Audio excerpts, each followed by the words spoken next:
Hello. Hi, how Hi. are How are you? How you? are Good. you? Good. Are you, where are you? I'm home. Oh, okay. It didn't look like the general background you have, so I wasn't I sure. have a different angle. Right, Chair. right. Yeah. Same chair, different angle. Uh-huh. Okay. I wonder if Liz is coming.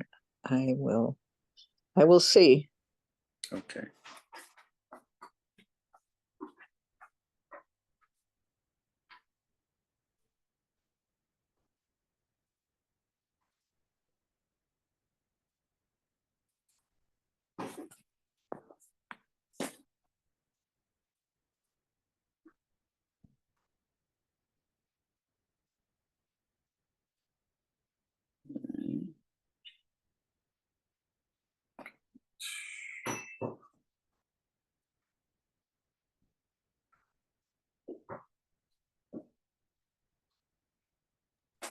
Yeah, Liz is coming. She's Okay. Okay. okay. We can wait a second. All right.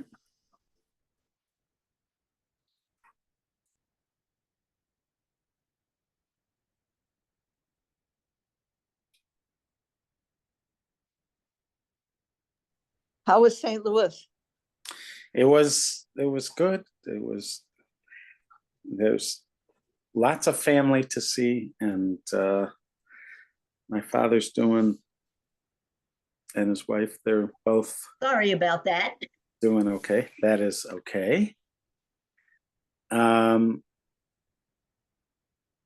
so my father is not doing great, but for somebody who's not doing great, he's doing okay.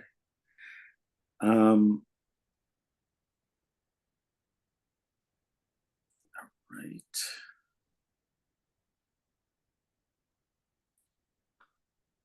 Yeah, so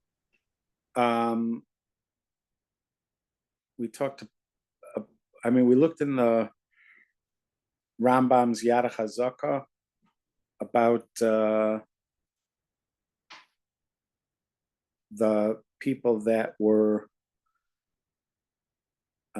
killed by Beis Din and how they killed the various people that they killed by Beis Din.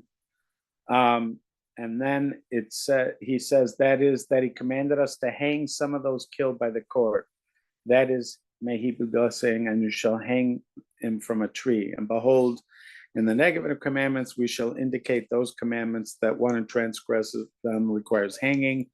The regulation of this commandment are already been explained in the 7th chapter of Sanhedrin, and then we saw and discuss it.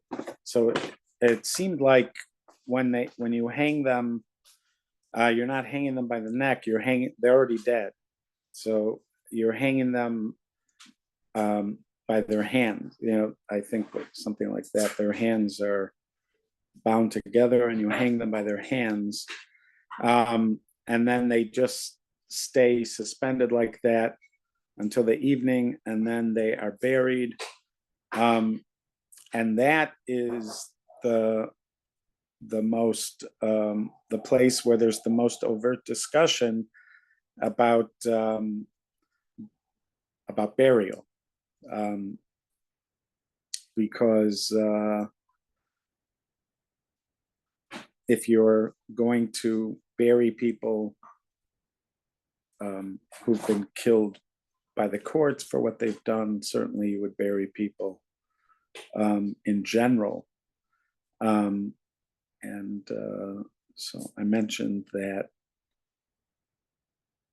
there's this, it actually wasn't taken for granted that people were buried in the ground, that it was at some points in history considered unique. Lois found that the Romans cremated their dead on pyres. And so there were times in history where it was apparently unique to the Jewish people to bury people in the ground. In the Torah, it says you came from the dirt, you will return to the dirt, something like that towards the beginning of the Torah. So there is derived of this. He doesn't spend time talking about it here. He did mention in the codes that derived from this is our command to bury people in the ground in general. But here he's focused on, oh, here it is. Here it is. That is that he commanded us to bury those killed by the court on the day that they are killed. And that is, may he be exalted, saying, but you must surely bury him on that day. The language of the Sifrei, but you must surely bury him, that is a positive commandment. The law is the same for the other dead, meaning to say that we bury all the dead of Israel on the day of their death, and therefore a corpse that has no one to be involved with its burial is called a corpse of commandment, Mace mitzvah, meaning a corpse about which it is a commandment upon everyone to bury it, by his saying, but you must surely bury him. The regulation of this commandment have already been explained in the 6th chapter of Sanhedrin. So this rule of Mace mitzvah is that if you come across a body of a dead person and there's nobody attending to it, then it's upon you to make sure that this person has a proper burial. That's called Mace mitzvah. This could be extended to people who doesn't have to be out in a field, who die without family or without relatives. It becomes a commandment on those who are there to make sure that this person has proper burial. There's all sorts of law with regard to this. I remember once listening to a shir of Rabbi Yosef Dov Soloveitchik. He was making the point that you could have, there could be a scenario, it's an unlikely scenario, but you could, in theory, have a scenario where the Kohen Gadol is walking out in the field, let's say a day or two before Yom Kippur, and he comes across a corpse that's buried there. And he says, who's likely to be buried out there? Most likely lying out in the field with nobody to bury them. They are most likely somebody on the fringe of society, like a homeless person. So in the hierarchy of people, when we tend to think about the importance of people within society, the Kohen Gadol is at the very top. He's at the highest, at the pinnacle of the hierarchy of those who consider honorable within society. And this person likely is at the very bottom of who we consider important. But it is a mitzvah at this point on the Kohen Gadol to bury this person, which means that he is going to become tameh, he's going to become impure through contact with a dead body in the process, and he won't be able to do the Yom Kippur service on Yom Kippur because he can't do the Yom Kippur service if he's impure. So it ends up that the burial of somebody who very likely is at the lowest level when it comes to honored members of society is more important than the service of Yom Kippur for the Jewish people, the entire Jewish people, because he's the one who's acting on behalf of the Jewish people. Now, they have all sorts of safeguards. First of all, they would never let him just walk out in a field during that time before Yom Kippur. They try to keep him cloistered, so this couldn't happen. They have a backup Kohen Gadol just in case something does happen to him. They have all sorts of safeguards in place, but those are just safeguards. because technically a scenario like this could happen. And if it did happen, he was saying it just tells you the value of every member of society, that even somebody at the lowest rung of society, his burial is more important than the Yom Kippur service in the Beis Hamikdash.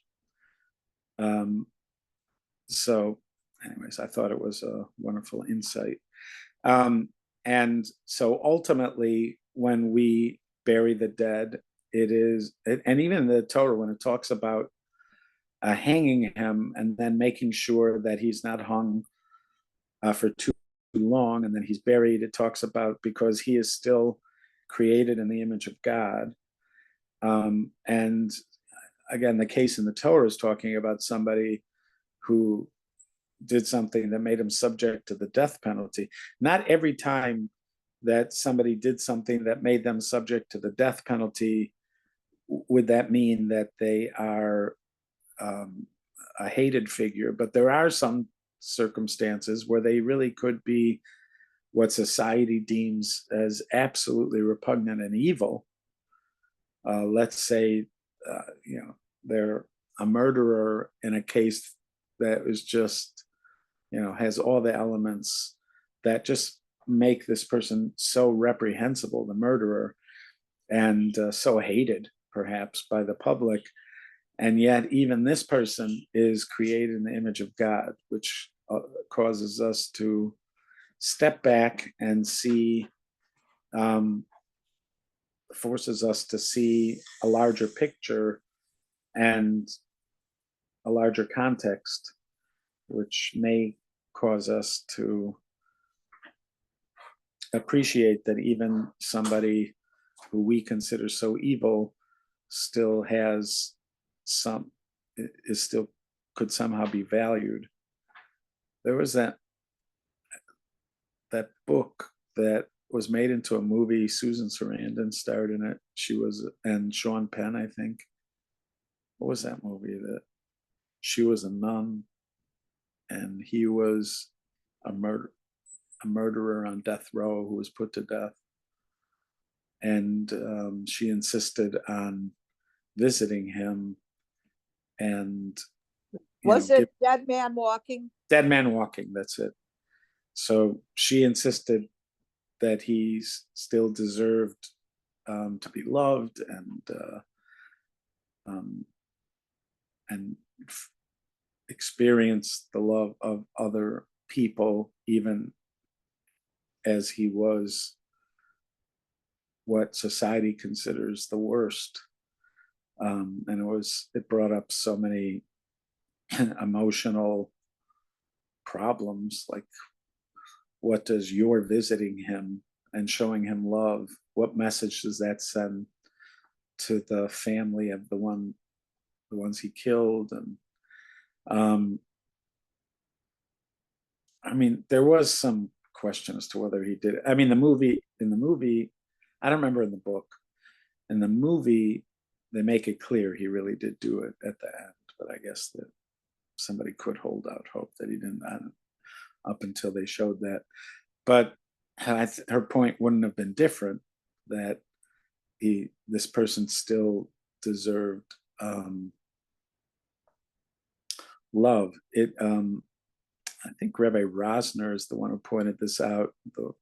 He's the one I often listen to his classes when I prepare for Daf Yomi, that the mitzvah v'ahavta l'reacha kamocha, love your neighbors yourself, doesn't get thorough treatment in the Talmud.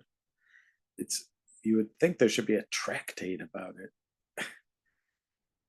You also should, you would think it's one of the 10 Commandments. If somebody asked you, you didn't know anything about the 10 Commandments, and they told you, well, there's these 10 fundamental laws out of which all the other laws are somehow derived. And you had to guess what was in the 10 Commandments. I think everybody would guess that v'ahavta l'reacha kamocha is in the 10 Commandments, but it isn't one of the 10 Commandments, interestingly. it could be argued that all of the commandments are derived from V'ahavta l'reacha kamocha. Maybe that's what Hillel is saying. He said this is the Torah, all the rest is commentary. He doesn't actually use the word V'ahavta l'reacha kamocha, but he seems to be using a way of expressing that. Love your neighbor as yourself. He says, what is hateful unto you, don't do to your friend. But I don't know. So maybe you could say that V'ahavta l'reacha kamocha is that which they all come from. But anyways, it's sort of interesting that it's not in the Ten Commandments. And the Talmud itself doesn't thoroughly discuss the mitzvah V'ahavta l'reacha kamocha, but it mentions it, and one of the prime places it mentions it is in carrying out the death sentence. It's the Gemara suggests that once the death sentence is decided, you should do it quickly. He shouldn't have to live, just thinking about the fact that he's being killed, but rather you should do it quickly. Once that's what you're going to do, then just make sure it happens. In the Talmud, they do say that they're still leaving out an opportunity in case there's reason for a last minute appeal to the decision. Like if somebody comes up with some new idea, or if witnesses come or something. So they have this whole system where even when he's being taken to be killed, they could signal to stop the death penalty. So it's not done in a second or two afterwards, but it's meant to be done quicker. And the mitzvah underneath it, the underlying mitzvah for why you try to dispatch them quickly after the decision, is V'ahavta l'reacha kamocha. So that sort of interestingly suggests that he deserves to be loved, even though he is about to be killed for something that he did. So I don't know if anybody's ever, that would be a good excuse to watch that movie again, just to be able to make that connection. All right. So those are the capital punishment mitzvahs, the positive ones. Again, there are negative commandments associated with it, which are eventually going to get to. Next positive commandment, he shetzivanu b'din eved ivri. V'amr yisbara ki sikna eved ivri. V'kvar yisbaru rov dinei mitzvah zu b'perush haTorah. V'yisbaru dinei mitzvah zu kulam b'meseches kedushin. So the mitzvah, these are the mitzvahs, the positive commandment with regard to eved ivri. So those mitzvahs he's putting all in one bundle under, and when the Torah discusses this is like really the very beginning of the discussion of mitzvahs in the Torah portion of Mishpatim. So what happened was that it seems like, as it plays out, there were 10 statements made by God at Sinai, what we call the 10 Commandments. And then Moshe comes down with a scroll of mitzvahs. This would be like the first batch of mitzvahs. That's what it seems that the Mishpatim, the Torah portion of Mishpatim, contains.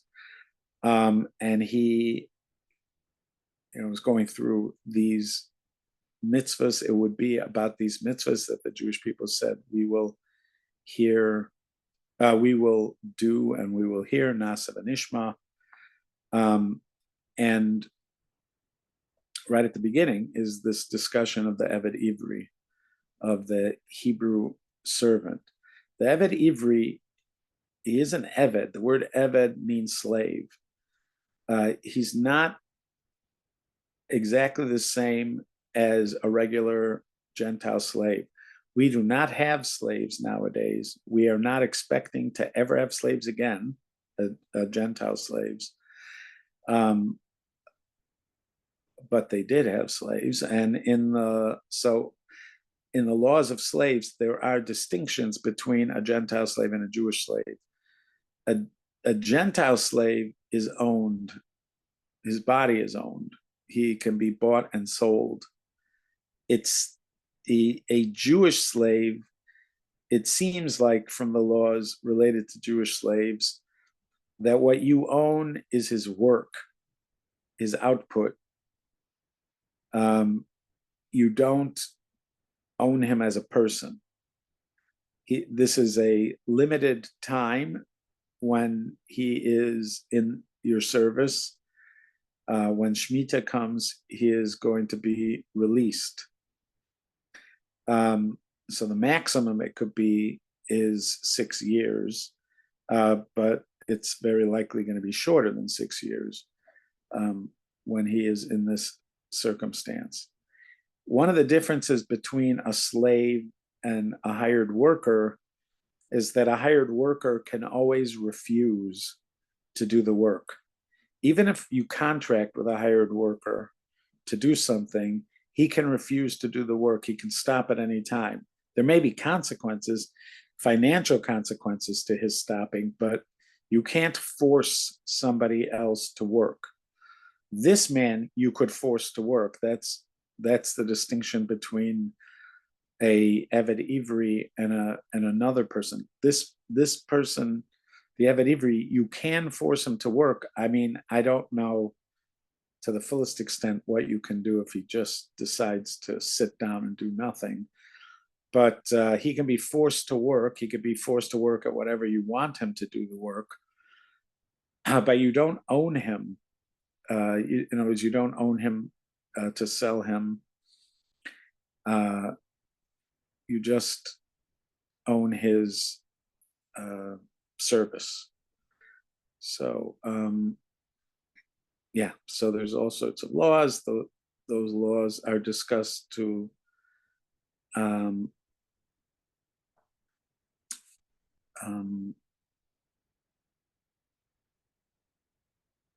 in Torah portion of Mishpatim for the most part. Okay, next, that he's commanded us that a master who acquired a Hebrew maidservant marry her, or his son should marry her. And that is the commandment of designation that has precedence over the commandment of redemption, by his saying, who designated her for himself, he must let her be redeemed. But you should know that the law of Hebrew slave and Hebrew maidservant are only practiced at the time that the Jubilee is practiced, and the regulation of this commandment have already been explained in chapter 4 of Tractate Kedushin. So in this case, the Hebrew maidservant, she has her own set of laws. She has acquired the understanding from context of the discussion is she is acquired for the purpose of marriage. She is either going to marry the head of the household or one of his sons, but that's why she was acquired. She is not simply acquired to do work in the house. She is acquired for the purpose of marriage. If the head of the household would decide that he's not going to marry her and his sons are not going to marry her, then she has to be freed. But if they are going to marry her, then it's not a mitzvah on her family to get her out of this situation. This is it's been intended for this. The most likely scenario is that her family is poor and her working for the family is a way of bringing something into what eventually will be the marriage. So it's for the purpose of marriage. If there's not going to be marriage, they're not supposed to keep her in this relationship. She is a young girl. the marriage has to happen before she becomes an adult, which would be at 12 and a half, most likely, that she becomes an adult. So she would have to be able to be, she's obviously younger when she's brought into the house. So let's say she's like 9 or 10 when she's brought in the house to do housework, and eventually she'll either marry the head of the household or the son, and that marriage would have to happen before she's 12 and a half. I do not know, when it comes to consummating these marriages, whether exactly how that played out. But if she's, in fact, in other words, let's say they just do Kiddushin and they betroth her, but they don't do chuppah. I don't remember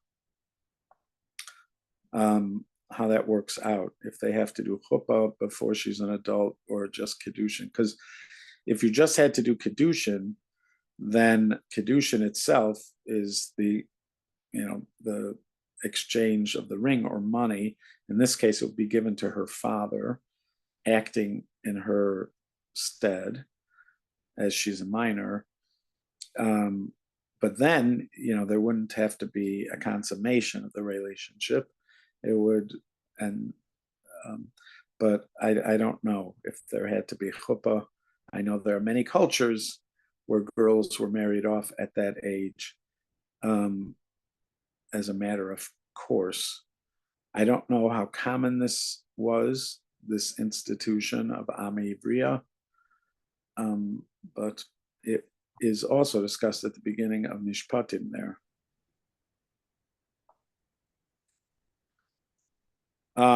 That is that he commanded us to redeem the Hebrew maidservant. That is his, may he be blessed, saying, he must let her be redeemed. This redemption has many details and conditions. There are many regulations for it. They've been explained in Tractate Kiddushin, and the law of the Hebrew maidservant is completely explained there. And in the Mechilta, they said of explanation, and if these three he does not do for her, designate her for herself, her son, or redeem her, then eventually she's let free. Again, he had said previously, without going into a lot of detail, that if the master or his son are going to marry her, that actually is the preferred option, even over redemption.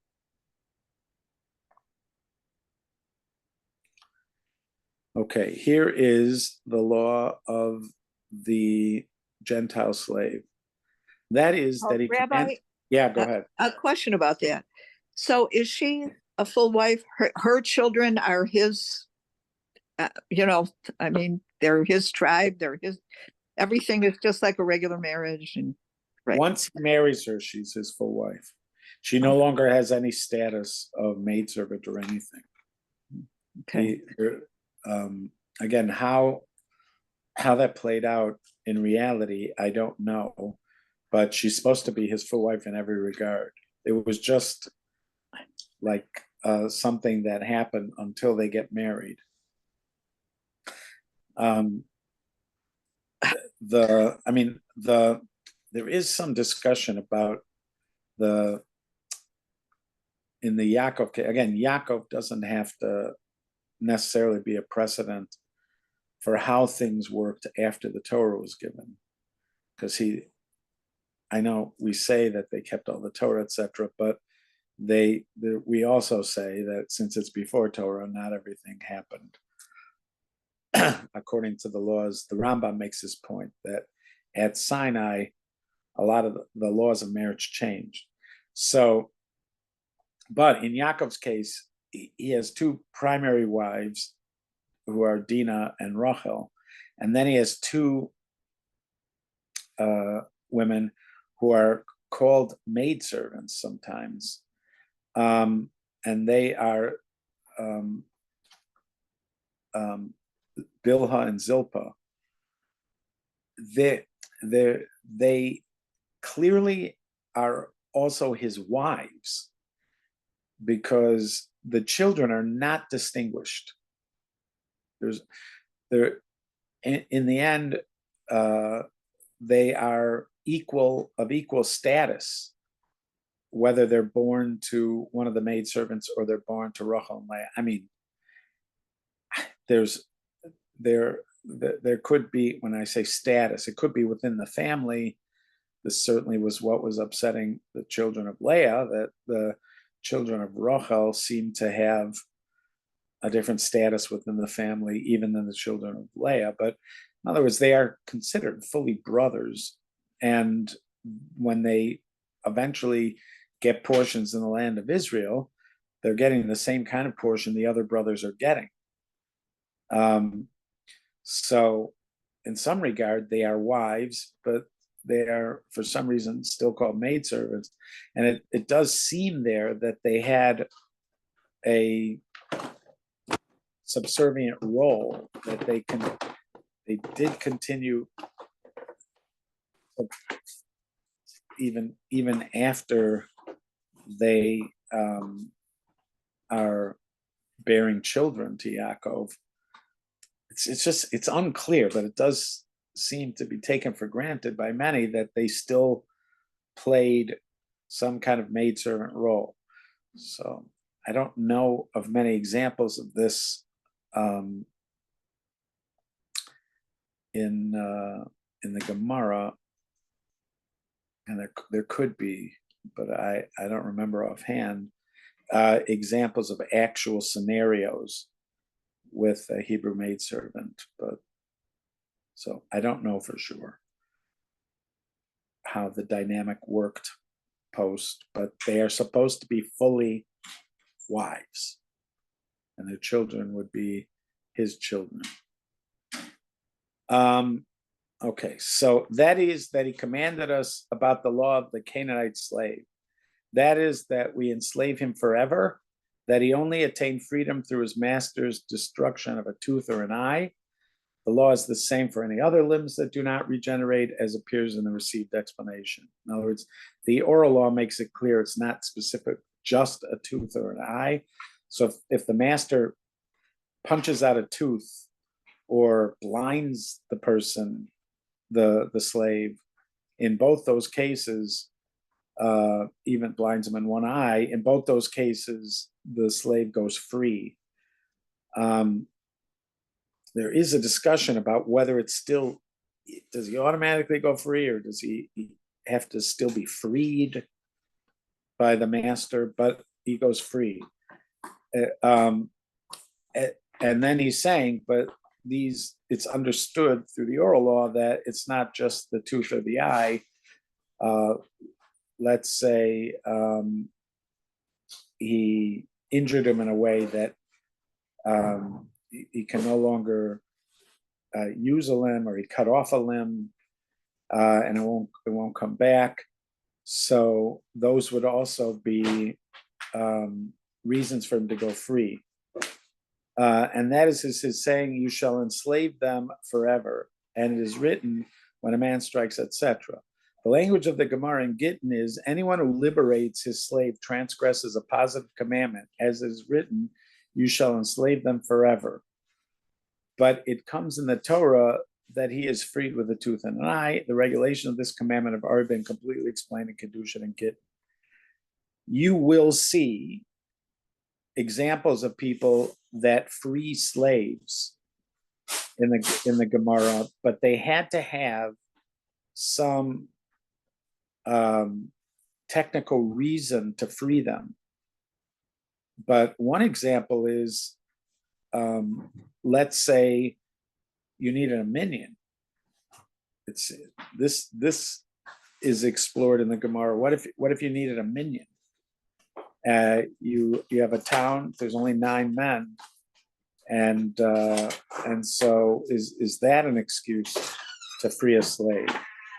But the Rambam is saying here that you cannot free a slave if you don't have cause to free them, and he is limiting cause to injury, the kind of injury that is not going to grow back. Otherwise, you would be transgressing a positive commandment to free them. I'm just telling you, in the Gemara, there are other reasons that they may free slaves that offer other considerations, and it seems like even something that in the big picture of things might be considered a relatively minor benefit might be enough to free a slave. Now, previously, in the other cases of the Jewish slave and the Jewish maidservant, the Rambam made the point that Jewish slavery only applies when there is a Yovel, a Jubilee year. There is a question as to whether there was a Jubilee year, whether they observed the Jubilee year in the Second Temple times. If they did not observe the Jubilee year in the Second Temple times, then the last time there would have been Jewish slavery would have been 586 before the Common Era. That's the destruction of the first Beis Hamikdash. Even without the Jubilee, we do count the Shemitah years where a Jewish servant would go free at a Jubilee year, at a Shemitah year. But there is discussion about Shemitah, even though we continue to observe it. I think almost everybody believes that it is rabbinic. The Rambam certainly believes that our observance of the Shemitah nowadays is rabbinic, so that wouldn't qualify, to free them. And but it's not even about the Shemitah; it's about the Jubilee, which is also a time of freedom for slaves. We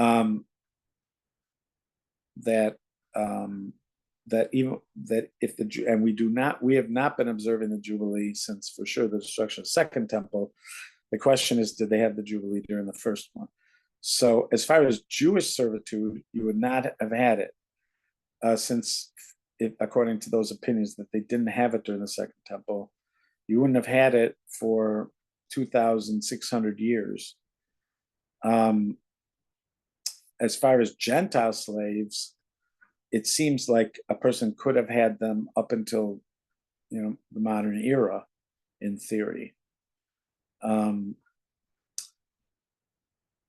We'll talk a little bit more about that. We have talked about this, I think, that there were people who were hoping to use Gentile slavery as a way of fixing a problem, a conversion problem that we have in modern times. There were actually two problems that Gentile slavery could help you solve. Not Gentile slavery really for the purpose of actually having a Gentile slave, but if you could technically make somebody a Gentile slave, then you could fix two problems, which we'll talk about, not tomorrow, we'll talk about on Monday, Bezrat Hashem, which you would think would be high priorities within Jewish society. But it seems to be the conclusion that we don't even go there. We are never going back to Gentile slavery, even if you could show how it could fix something in society, even if the Gentile themselves would agree to become a slave for these purposes, we still would not do it. That's how far we are, and hopefully stay from the notion of slavery.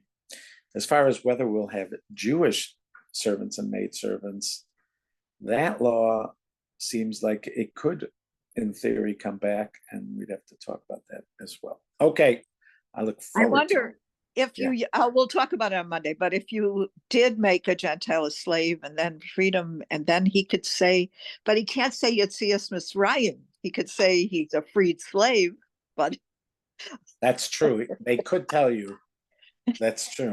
They could tell you that they feel free. But I guess even somebody who was a slave to other cultures, because unfortunately there is still slavery today. So I guess that person would do for that lesson. That's true. Thank you, Rabbi. Tomorrow? All right. Yes. So Tomorrow tomorrow we have our 10 o'clock. Great. Okay. Okay. Thank you. All right. Thank Be well, guys. Thanks, Bye-bye. Rabbi. Bye-bye. You're welcome. Bye-bye. What happened with the slavery at the